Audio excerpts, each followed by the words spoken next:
Salut à tous. Cette semaine, je n'ai pas d'autre choix que de revenir sur la super soirée que nous avons passée dimanche soir à Gerland avec la victoire 5-1 de l'Olympique Lyonnais face à Montpellier. Un vrai festival offensif, une vraie fête ponctuée par une hola des supporters à la fin du match. On a pu voir que quand Hubert Fournier alignait les 11 mêmes titulaires, il y avait vraiment une homogénéité. C'était une victoire très aboutie.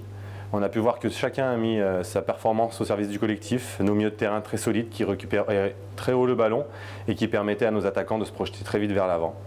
On a pu voir que quand le football, je ne sais pas ce que vous en pensez, mais quand le football est joué comme ça, c'est un vrai régal.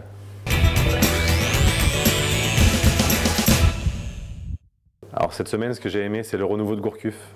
C'est vraiment la technique mise à disposition du collectif. Et ça, c'est vraiment très important. On a pu voir une statistique cette semaine.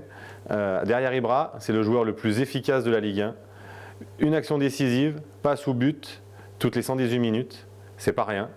On aurait aimé le voir plus souvent sur les terrains. Quand il n'est pas blessé, c'est vraiment un élément moteur de l'Olympique Lyonnais. Ce que j'ai apprécié également, c'est sa vraie relation technique. Quand deux leaders techniques ou trois se rencontrent sur un terrain, ça fait vraiment des étincelles. Sa relation avec Nabil Fekir et Alexandre Lacazette est vraiment magnifique. On sent qu'il a repris du plaisir à jouer, qu'il a repris du plaisir dans le vestiaire avec ses coéquipiers et il se remet même à communiquer avec les médias. C'est le renouveau de Gourcuff et un joueur comme ça, quand il est dans cette forme-là, ça vaut tous les investissements.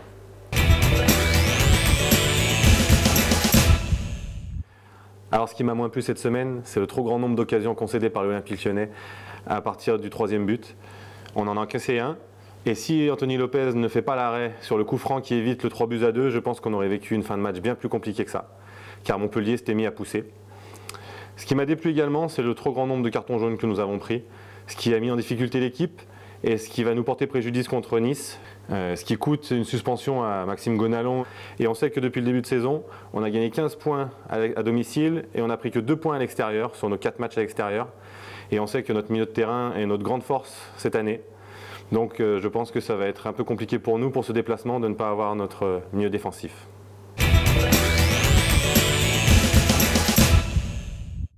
Alors ce week-end, choc à Gerland avec la réception du leader, l'Olympique de Marseille, qui reste sur 8 victoires d'affilée. Alors est-ce qu'on pronostique avec la raison ou avec le cœur? Ma raison voudrait plutôt un match nul un partout, mais mon cœur pronostique plutôt une victoire 2-1 de l'Olympique Lyonnais. D'ailleurs en 98-99, lors de la série d'invincibilité de Marseille, 8 victoires d'affilée, c'est l'OL qui avait mis fin à cette série avec une victoire 2-1. J'espère que l'histoire se répétera.